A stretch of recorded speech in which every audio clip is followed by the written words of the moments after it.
नमस्कार दोस्तों, मैं हूं संकेत टंडन और द ऑर्डर में आपका दोबारा से स्वागत है। आज हम बात करने वाले लखीमपुर कांड के बारे में, लेकिन उससे पहले हमारी इस वीडियो को लाइक करिए, शेयर करिए, हमारे चैनल द ऑर्डर को सब्सक्राइब करिए ताकि देश विदेश की सारी खबरें आपको हमारे इस चैनल के माध्यम से मिल सकें। कांग्रेस महासचिव प्रियंका गांधी जो लखीमपुर खीरी में हादसा हुआ, उसके बाद जो वहाँ पे किसान की जान गई, उनके अंतिम अरदास में शामिल होने जा रही हैं।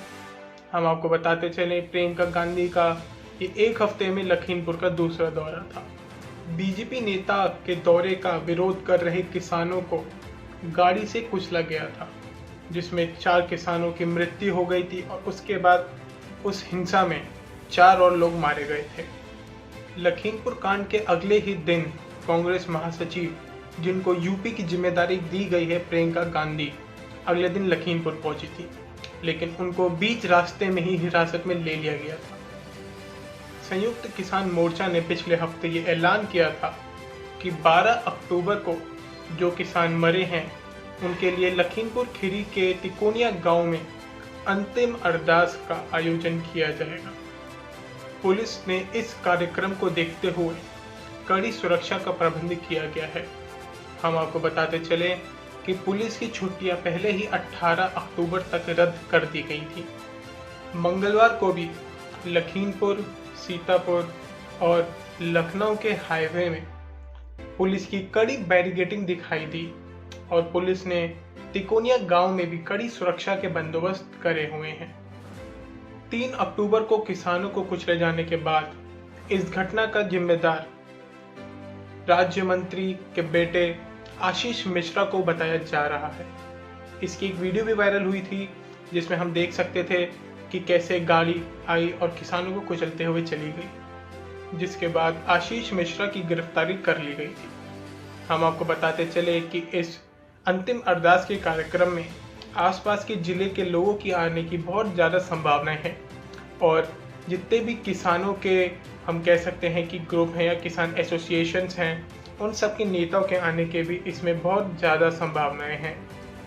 भारतीय किसान यूनियन के नेता राकेश टिकैत एक दिन पहले ही तिकोनिया गांव पहुंच गए थे इस अरदास के कार्यक्रम में शामिल होने के लिए। लखीमपुर खीरी के आसपास के गांव में और हाईवे में ऐसे कई सारे बैनर हमें देखने को मिले, जिसमें राहुल गांधी और प्रियंका गांधी के इस कार्यक्रम में आने को लेकर, या फिर हम कह सकते हैं किसान आंदोलन को लेकर, विरोध साफ देखने को मिल सकता है। हालांकि जब बीकेयू टिकैत ग्रुप के जिला उपाध्यक्ष बलकार सिंह से पूछा गया कि क्या इस कार्यक्रम में किसी और पार्टी के नेता की आने की संभावनाएं हैं या फिर आप क्या उन्हें अपने इस कार्यक्रम में शामिल करेंगे, तो उन्होंने इसका साफ साफ इनकार कर दिया। उन्होंने इसको मना कर दिया। उन्होंने कहा कि इस कार्यक्रम में किसी भी राजनीतिक पार्टी के लोग, किसी भी राजनीतिक पार्टी के नेता इसमें शामिल नहीं हो सकते और हम उनके साथ मंच शेयर नहीं करेंगे।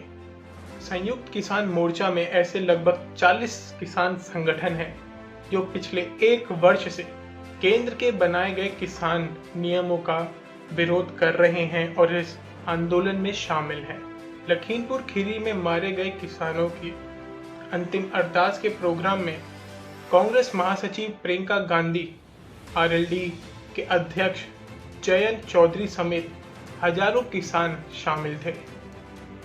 किसान नेता राकेश टिकैत ने ऐसा बोला कि पुलिस स्कूटर चोर के पैर में गोली मार देती है, लेकिन जिसने किसानों को कुचला, किसानों की जान ली, उनको गिरफ्तार करने में वो तैयार नहीं थी और उन्होंने उनकी गिरफ्तारी करी भी तो रेड कारपेट गिरफ्तारी करी।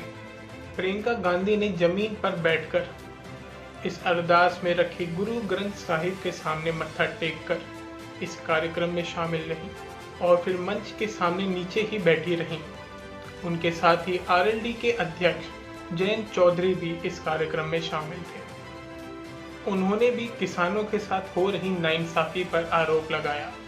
उन्होंने बोला कि हमारी इंसानियत इतनी गिर चुकी है कि सरकार को जो पूरा हादसा हुआ उसके लिए बिल्कुल भी खेद नहीं है और बिल्कुल भी उनको इस पूरे वाकया के लिए बुरा नहीं लग रहा है। अरदास में आए किसान नेता राकेश टिकैत ने बयान दिया कि इतने बड़े कांड के बाद भी सरकार के सर में जूं नहीं रेंग रही है। उन्होंने बोला कि ये लड़ाई तब तक जारी रहेगी जब तक गृह राज्य मंत्री अपना इस्तीफा नहीं दे देते। और इस पूरे कार्यक्रम के दौरान, इस पूरे सिनेरियो के दौरान हमें एक और बहुत ही अलग चीज़ देखने को मिली। हमें देखने को मिला कि कई सारे सिख नेता राहुल गांधी और प्रियंका गांधी का विरोध कर रहे थे। उन्होंने उनके विरोध में कई सारे बोर्डिंग्स भी लगाए थे, जिसमें हमें देखने को साफ साफ मिल रहा था कि प्रियंका गांधी और राहुल गांधी का विरोध हो रहा है। यहाँ पर 1984 के सिख दंगों को भी हाईलाइट करा गया और ऐसा बोला गया कि हमें ना ही प्रियंका गांधी की, ना ही राहुल गांधी की और ना ही कांग्रेस के किसी भी अन्य नेता की सहानुभूति चाहिए।